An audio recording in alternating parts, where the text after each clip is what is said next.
Welcome to the Ferrum.com Coaches Show. My name's Dave Newcombe. I'm delighted to have a couple of lacrosse guys here. Our head lacrosse coach, men's lacrosse coach, that is Mark Frey, and his excellent assistant, Nick Northern. Guys, welcome to the show here.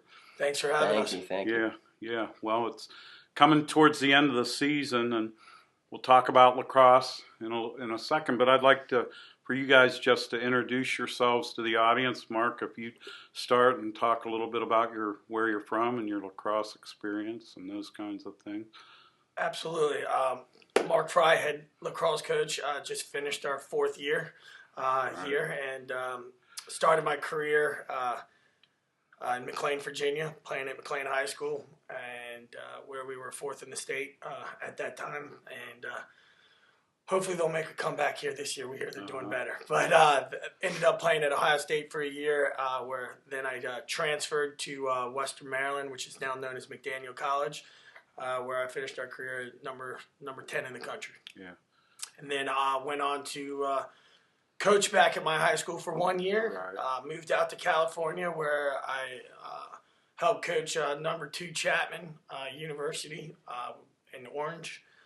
And then left there to coach at Loyola Marymount, Right. where we ended up being number 10 in the country, where I received Coach of the Year. And then got lucky enough to get an NCAA job here at Ferrum College, and then been here ever since. Right. And at Loyola Marymount, that's under a different sanctioning board or what? Correct. Yeah. We were actually part of the MCLA, right, which is the National Club Association. Right. It's out in the West Coast. There's only one Division III school and Right. 2 Division II schools Right. on the entire coast. Yeah. They have great Division I programs for Right. women, but Right. and Division III programs. But for lacrosse out there, the club programs are mainly the Division III out there. So it's very good lacrosse. It's growing out there. It's California is actually the fastest growing state as we speak. Yeah. And lacrosse itself is the fastest growing sport. So Right. It is, and we want to touch on that at some point about lacrosse, and even in Franklin County, and you guys have been working on that. But Nick, tell us about your career. I'm from Fredericksburg, Virginia. I graduated 2006 from Colonial Forge High School. Right. I was a U.S. Lacrosse High School All-American in 2006, my senior year. I was fortunate enough to get that ranking. From there, started my career at Wingate University, right outside of Charlotte, North Carolina. I played there for a year before I transferred to Virginia Wesleyan, where I graduated in 2011. Started off there as a volunteer coach that summer right after graduation. At Wesleyan? At Virginia Wesleyan, correct. And I went on the road, hitting different recruiting camps, and met Mike Kruger, who turned into my boss after that at Shenandoah University. Right. So I started my coaching career there. I was there for 2 years. Right. Got to know Coach Frey on the road. We had a couple great times sitting around talking at a couple different camps. Had a few laughs and just got to know each other. Yeah. And when this position opened up last May, I know I was one of the guys early to jump on it. Got in touch with them, and we went from there. So I've been here for going on a year now. Great. And it's been a great experience so far. Great. You live right on campus? Pretty much. Pretty much. I've got a pretty easy... You live in my neighborhood. That's it. I've got a pretty easy commute to work. Yeah, it's not too much traffic. Nice commute. Not bad. Yeah.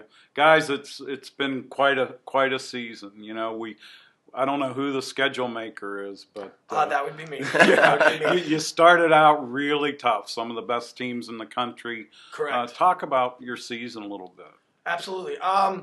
We had a senior class that we felt was very strong and ready for this challenge. At the first half of the season, we were in the almost top 50. I think it was 52 strength of schedule in the entire country, and that's out of 215 teams. Right. So we were hoping to get 1 or 2 out of those, and a couple of the games, CNU, Guilford, Randolph-Macon, McDaniel College, Eastern, all these teams at one point were tournament teams or nationally ranked Mary Wash. But the teams I mentioned before, we were all – it was a 1-goal game going into the fourth. And so we were competing, but at the end of it, we fell short. And yes, it was a tough beginning of the season, but we were shooting for an NCAA bid. And one of the main things that you have to do when you're an independent team, Right. which a lot of people might not know, is Right. your strength of schedule is what gets you into the NCAA. And we were very proud of the schedule, proud of what we did. But again, we did come up a little bit short on some of these games. And Sure. you know, it's hindsight 2020. Yeah. You know, we could take on the easier schedule, which happened to Eastern last year. They were 11-2, Mm-hmm. and they didn't make the NCAA tournament because their strength of schedule Right. wasn't where it needed to be. This year, they took on everybody, and I think they have a good shot. So now, then we get into a streak where we win 5 in a row. Correct. So that was good, and now we've lost a couple, and then we have our final game Saturday here. Who are we? Methodist. Correct. How's that going to go for us? Well, we hope good. They're a first-year program. One of my former players / coaches is the assistant coach, Mike Walter, who's our first alumnus of the NCAA program. We have several guys who were, you know, from Ferrum and graduated from Ferrum that played club back in the 90s and mid-80s, so we don't want to take anything away from them. Yeah, but we had the club guys back then. That was quite a group of guys. We've had the fortunate pleasure of meeting several of them, and they've actually followed us. Some have come to our games, and we appreciate their support. Yep, they're old friends of mine. They're good guys. Yeah, and the lacrosse is really people seem really devoted to lacrosse. The people that play it or that have played it, and there's a real love for passion for the game. I think that's a better word, love and passion for it, because it's a lot of people don't understand it's the oldest sport in the entire North America, and I think the spiritual side of the game it just connects with people, and it's a game where I think your parents don't really know what's going on, so you play it and you know, my father supported me in every sport, but he could coach me. This was the first sport he had no idea what to tell me except for hustle.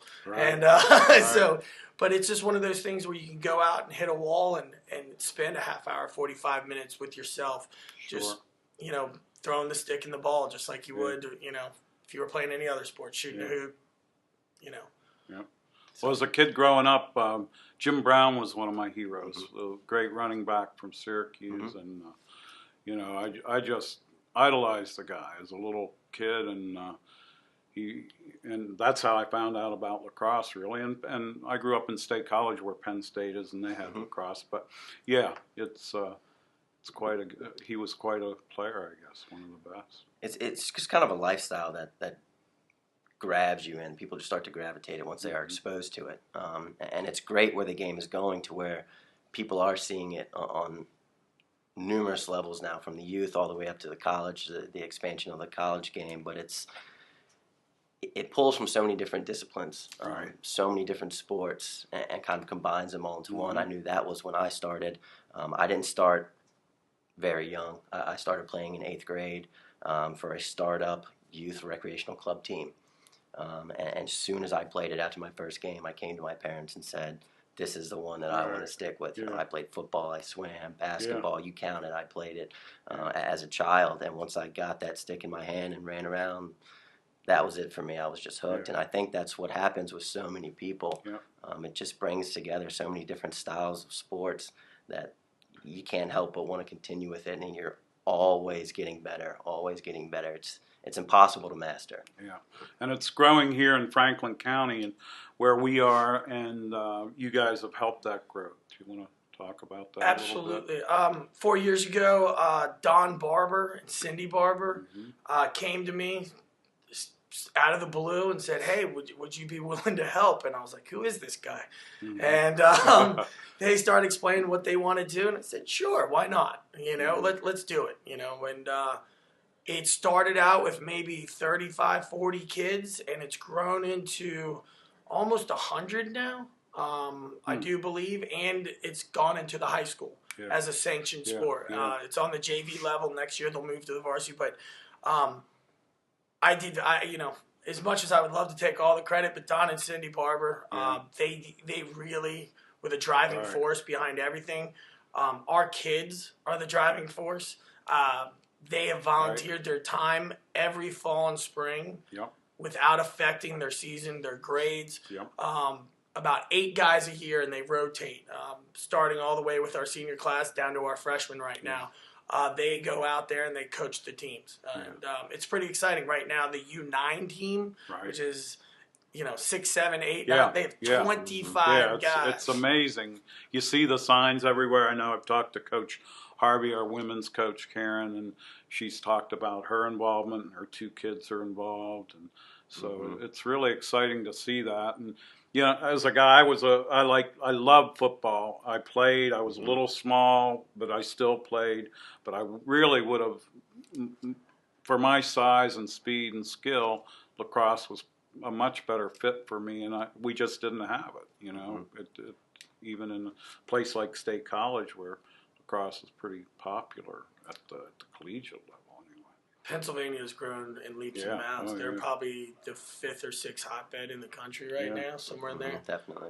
Well, Tyler Muckle comes from that hotbed, I think. Tyler Muckle, Kyle Downey, former player Hunter Robb. Right. Ethan Wakefield. Who's one of our best attackmen out there year in and year out. He'll be a senior next year, so we're lucky to have him back. And, Northern Virginia's, where you're from, is hot. It is. I was on the first Northern Virginia teams ever.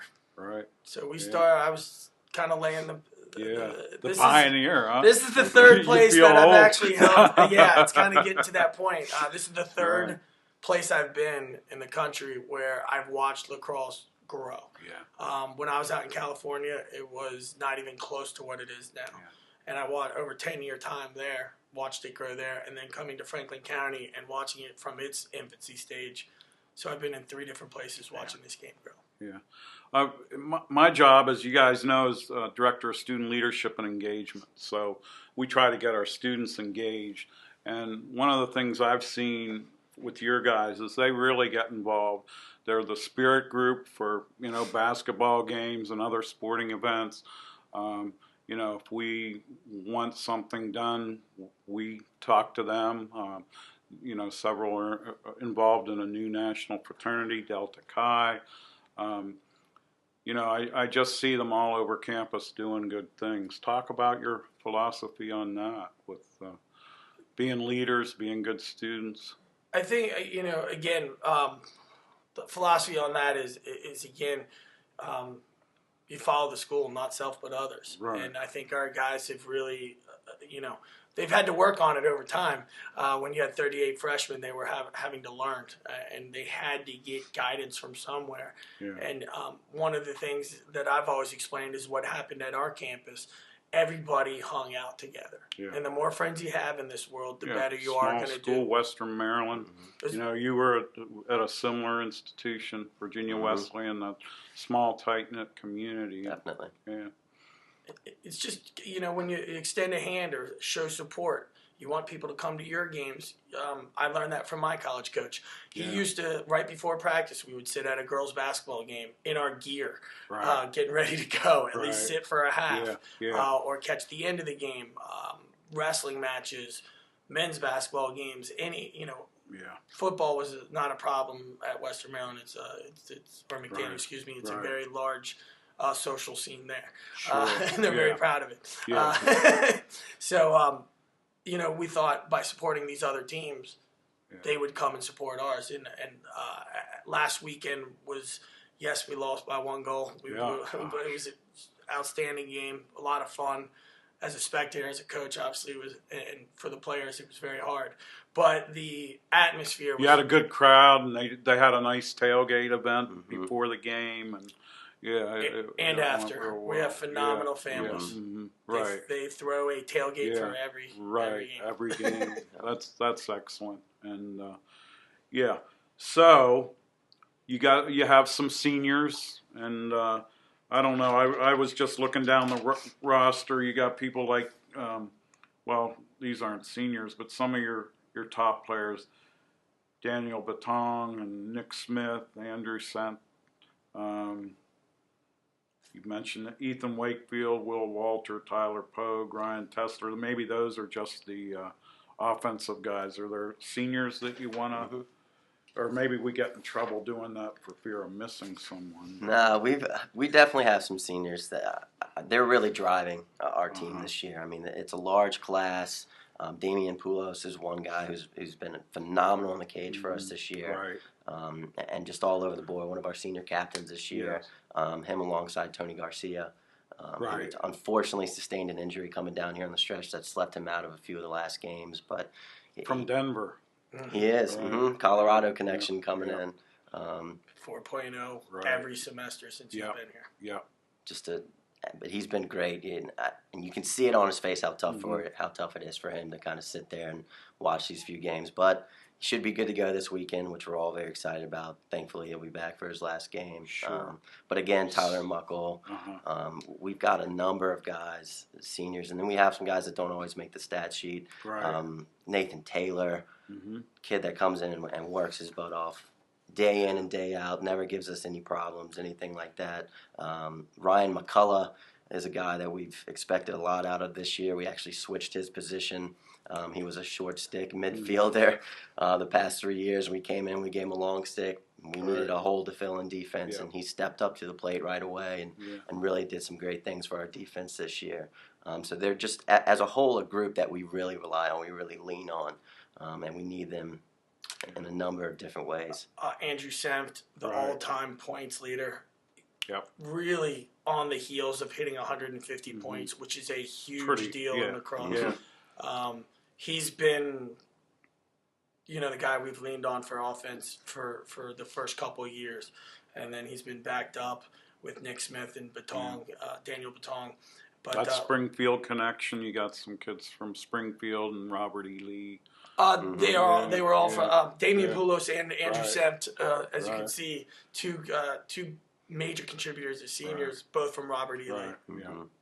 But again, Tyler Muckle, we'd love to mention him again because I think for the past 3 years, we've asked him to shut down their best player every game, and that is hard to do every single game, and that's Wednesdays and Saturdays. We expect him to do things that a normal person probably pretty much couldn't do. And that's hard, and that's very hard, and he's really stepped up. It's been just an honor and a privilege to coach that kid. And all of them. Dylan Burdick, another person to mention, our smartest player. Right. He's just another coach. Yeah. He really is. Coach on the field. He's on the field, but he'll stand right next to me during a Yeah. game, and he's in my ear going, "Coach, what if we do this?" Sometimes it's, "I got you, Dylan. Give me a break." But I had a wonderful 4 years with these guys. So we've got a couple of more minutes, but this you do some things in the summer. I know, we have a big camp here. Do you want to talk about that a little bit, or? The summer is fun but crazy for us. Yeah, because you're recruiting. We are all over the place, Right. and it's great though. You get out there and you meet coaches from all over Division I, Division II, Division III, Sure. club. Lots of different people you meet. So it's great networking. It's great just to talk to some of these guys. You watch them on TV, and I know as a kid I idolized a number of different coaches, and you might be sitting right there on the sidelines with them. I remember my first summer I was volunteering at Virginia Wesleyan, the first camp I ever went to watch. I put my chair down. It was really early to the game, showing up, got my binder ready to go.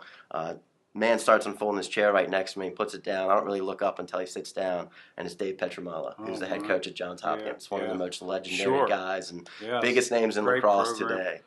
Yeah. And I just stared at him. I didn't say anything for about 20 seconds, and he eventually said, "Hey, how you doing?" Introduced himself, and I think I stuttered over a few words, but it was, it's just awesome. It's a good time. And that's part of the tradition of lacrosse, right? You help each other out because you want the sport to go. It's that love you talk about. Coaches are awesome. We've had the opportunity to go to Georgetown, Maryland, High Point, which is right down the road, Duke, North Carolina, to learn from some of the best coaches. And they're so awesome about it. Yeah. They let us sit at their practice, then they bring us into their office and sit us down for an hour. That's the experiences we have with these coaches. National championship, Charlie Toomey, one of my favorite stories. I met him a couple years ago. we get to talking because my first recruiting was at Brook Point High School Right. in Virginia. Yeah. He's recruiting again. We show up at 2 games 2 days apart, and it's just me and Charlie Toomey. Yeah. Ever since then, that man, I mean, pounds on my car, Yeah. comes up, grabs my neck. Mark, Yeah. how you doing? Right. And they don't forget people Right. like that. And they Yeah. just won a national It's championship. a real and fraternity of there are guys yeah. out there that just know how to do it right, and they invite you to come. They're like, you got to come to a practice. You got to look at the new facilities. I thought I was a recruit, but he was being so just open and say, hey, come learn from us. You know, I'm so excited to share what we just had. And he actually played at Loyola and won there. And I think that was a man who deserved it. And there's so many others. Coach Janowski down at Duke, Coach Bresci's practice. I mean, there's just people all over. And the fact that we get to sit next to him all summer, we go to between the two of us, plus we have another coach out on the road who's a volunteer.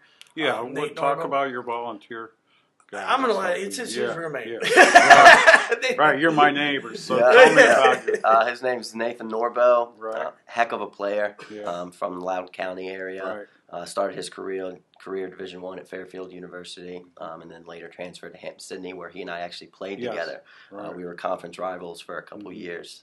So he and I were familiar with each other on the playing field. And then when I was interviewing for this position, once that was kind of sealed up and locked, we had discussed the volunteer spot, and he threw out that Norbo was one of the guys that he was considering, and we were fortunate to get him here. Sure. He's been a great asset. Yeah. He's a great defensive mind, just a great lacrosse mind in general. Very dedicated, one of the hardest working guys you'll see on and off the field. Right. But he's just been really a good asset for us to have. And in this world, you know, you're lucky to get as many coaches as you can. A lot of guys do it at the volunteer status that he does, and the amount of work that you put into this, and to do it for. It's a labor of love, isn't That's it? it. That's it. Right. That's the best way you can put it. And that kind of falls into why we have the elite travel team. Right. That's his baby. Yes. Our camp that we put in Northern Virginia, Right. we actually have moved it. Oh, okay. It's our largest one. It will be June 27th to 28th. We have 25 teams, but that money goes towards him. Then we have an individual showcase that we've moved to Thanksgiving weekend. We did it last year up in Northern Virginia as well. We had 75 kids, 30 coaches. We are really, really fortunate to be able to put these on. As a Division III coach, the work that we put into that and they put into it, it's not just it's a collaborative effort. Yeah. It's really good for not only us. I mean, it's really good for Ferrum. It's really helped us it's put it. amazing to recruit. I mean, we'll have us on 500 them out, kids, and they're like, "Oh, that's the director or head coach of Ferrum." Right. It's given us relationships with travel coaches. I mean, one of the guys that has been with us at every tournament, Franklin Zirkle, has been giving us player after player. Nice. Same with Central PA Dogs. Right. So the Hilltoppers out of North Carolina, Central PA, Yep. and then we have several Southern Maryland. Yeah. Now, if you look at our roster, that's who we're getting our Yeah. players Yeah. from. Yeah, a lot of Maryland kids, Northern Virginia, Pennsylvania. And next year, Maryland is going to be out of control. It's going to be up. I think our roster will be more Maryland than anything. Right, and then we play teams from a couple teams in Pennsylvania, a couple teams here. Yep. And just in closing, what about a conference? What's in the future for? Is there a possibility of a conference? And there are great whispers of adding 2 more teams for USA South. And we're crossing our fingers. Yeah. That's all we can do. But we are having our first USA South tournament next year with the 5 teams, which we're very excited about, and we're looking forward to playing for a trophy. Yeah, and we're strong. I mean, we're as good as anybody in that conference. Definitely. Greensboro and us right now are and I'll give Greensboro the edge because they've beaten us. So close it in the was. last second. But good for them. Yeah. We'll paybacks.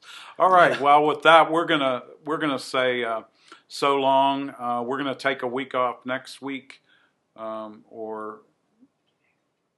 Vicky Van Cleek, our softball coach. I'm sorry, Vicky Van Cleek will be here next week with me on Thursday, and thank you to Gary Holden for all he does to produce and direct this show. And this is Dave Newcombe saying so long.